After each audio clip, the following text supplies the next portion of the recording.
Je n'oublierai jamais ce moment. Mon téléphone a sonné et une petite voix tremblante m'a dit « Bonjour, papa m'a dit que tu étais ma nouvelle maman. » Mon cœur s'est arrêté. Il y avait dans ce ton quelque chose de sincère, d'innocent, presque déchirant. Quand j'ai demandé qui il était, il a répondu calmement « Je m'appelle Louis, j'ai 8 ans. » Puis la ligne s'est coupée nette. J'ai senti le sol se dérober sous mes pieds. Et quand j'ai regardé mon mari dans les yeux, plus tard ce soir-là, j'ai compris à son silence que ce n'était pas une erreur, mais un secret qu'il espérait enterrer à jamais. Tout a commencé un après-midi ordinaire, alors que je préparais le dîner. Mon téléphone a sonné et à l'autre bout du fil, une voix d'enfant tremblante a dit « Bonjour, papa m'a dit que tu étais ma nouvelle maman. » J'ai d'abord cru à une mauvaise blague, mais la sincérité dans sa voix m'a glacé le sang. Mon cœur s'est emballé, mes mains tremblaient.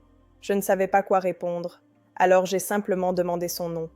Il a murmuré « Je m'appelle Louis, j'ai 8 ans. » Puis la ligne s'est coupée, mon esprit s'est mis à tourner, incapable de comprendre ce qui venait de se passer. Quand mon mari, Marc, est rentré du travail, je lui ai parlé de l'appel. Il a d'abord ri, un rire nerveux, puis son visage s'est fermé. « C'est sûrement une erreur », a-t-il dit en détournant les yeux. Mais je le connais trop bien pour ne pas remarquer la tension dans ses épaules, ce regard fuyant, cette manière d'éviter ma main quand je l'ai touché, tout criait qu'il mentait. Ce soir-là, je n'ai presque pas dormi. Les mots de cet enfant résonnaient encore dans ma tête. « Papa m'a dit que tu étais ma nouvelle maman. » Les jours suivants, j'ai tenté d'oublier. Mais chaque fois que Marc recevait un message, je voyais son regard se durcir, ses doigts trembler légèrement. Quelque chose n'allait pas. J'ai commencé à douter de tout, de nos années de mariage, de ses voyages d'affaires, même de son amour pour moi. L'ombre de ce petit garçon s'immisçait entre nous, invisible mais bien réelle.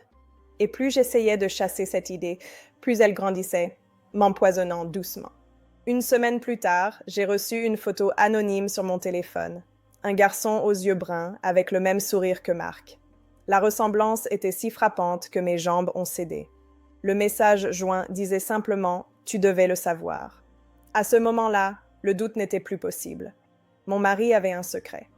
Et ce secret vivait sous le visage d'un enfant innocent, quelque part dehors, attendant des réponses que moi-même je n'avais pas. J'ai alors décidé d'enquêter par moi-même. J'ai retracé l'appel, cherché le numéro, fouillé les dossiers de Marc. Chaque découverte me rapprochait d'une vérité que je n'étais pas certaine de vouloir connaître. Pourtant, une force intérieure me poussait. Je devais savoir qui était Louis et pourquoi mon mari avait choisi de me mentir. Ce n'était plus de la curiosité, c'était une nécessité vitale, presque une obsession. Marc faisait comme si de rien n'était. Il m'embrassait, riait avec moi, me regardait comme avant. Mais je voyais dans ses yeux une peur constante, comme celle d'un homme traqué. Un soir, pendant qu'il prenait sa douche, j'ai ouvert son ordinateur portable. Mes mains tremblaient, tandis que je fouillais ses mails. Et puis, je l'ai vu. Une conversation avec une femme nommée Claire. Le dernier message disait « Louis te réclame. Il ne comprend pas pourquoi tu ne viens plus. » J'ai senti une douleur physique me traverser le cœur. Marc n'avait pas seulement un fils caché, il avait aussi menti à cet enfant. Quand je l'ai confronté, il a d'abord nié, puis, face à mes preuves, il s'est effondré. Ses mots sortaient dans un souffle. « C'était avant toi, je ne voulais pas te perdre. » Je l'ai regardé, incapable de parler. Sa voix tremblait et je voyais la honte l'envahir. Mais derrière sa culpabilité, je percevais une autre émotion, la peur. Pas seulement de me perdre, mais de ce que cette vérité allait provoquer.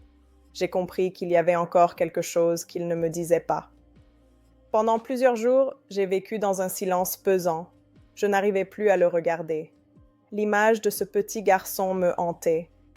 J'imaginais ses yeux cherchant ceux de son père, espérant un amour qu'on lui refusait. Et moi, j'étais là, entre eux, sans comprendre quel rôle on voulait que je joue. Était-ce à moi de pardonner ou à moi de protéger un enfant innocent de la lâcheté d'un homme?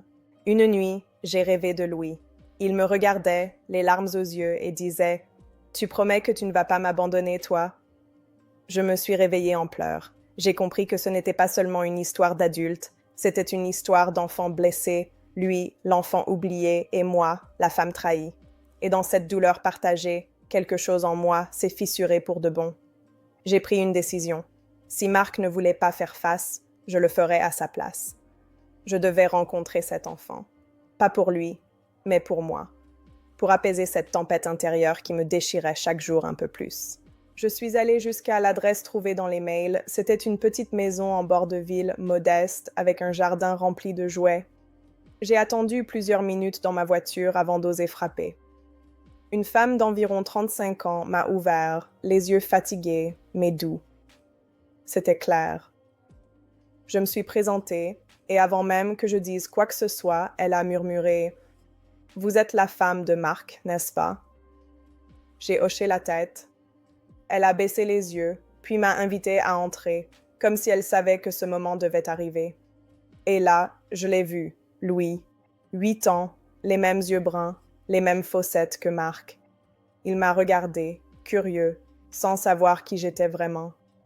J'ai senti mes larmes monter. Il s'est approché timidement et a demandé « Tu es fâché contre papa ?»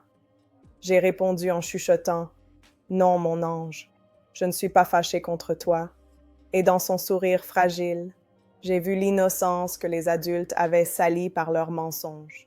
Claire m'a raconté leur histoire, une liaison brève, interrompue par la peur du scandale. Marc n'avait jamais voulu que Louis soit reconnu, par peur de tout perdre.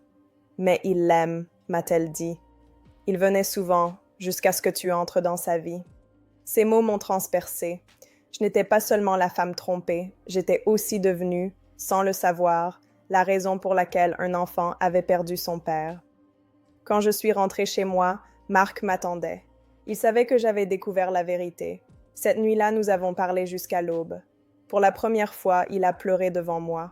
Pas comme un homme, mais comme un enfant coupable. Et malgré tout, au fond de moi, une part de compassion a surgi. Pas pour lui, mais pour ce lien brisé qu'il fallait réparer avant qu'il ne soit trop tard. Je lui ai dit qu'il devait aller voir Louis, qu'il devait affronter la vérité, même si cela détruisait notre couple. Parce qu'un enfant mérite de connaître son père, et qu'aucune peur, aucun mensonge ne doit lui voler ce droit. Quelques jours plus tard, Marc est allé voir Louis. J'ai choisi de ne pas l'accompagner, mais j'ai attendu son retour avec un mélange de colère et d'appréhension. Lorsqu'il est rentré, son visage était baigné de larmes. Il m'a simplement dit « Il m'a appelé papa ».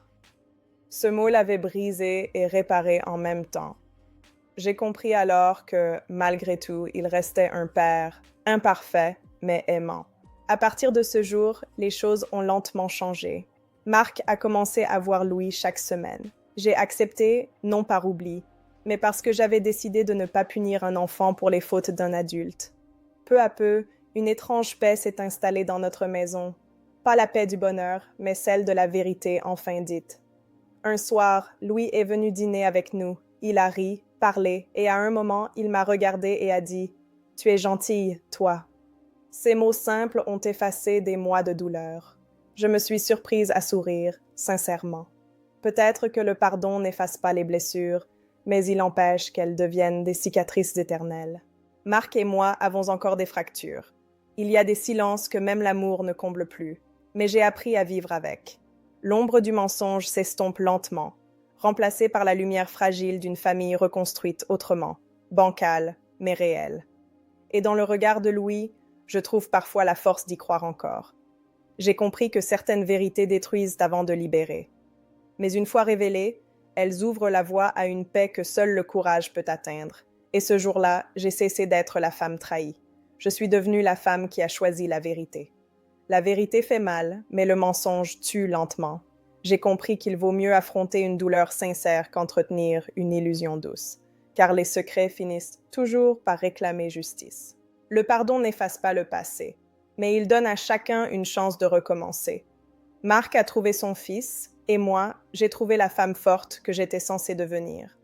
L'amour ne survit pas toujours à la trahison, mais la vérité, elle, survit à tout. Et vous, que feriez-vous si l'enfant caché de votre mari frappait un jour à votre porte? Dites-le moi en commentaire, abonnez-vous à ma chaîne pour ne rien manquer de mes histoires. Et souvenez-vous, dans chaque mensonge se cache une vérité qui attend d'être entendue.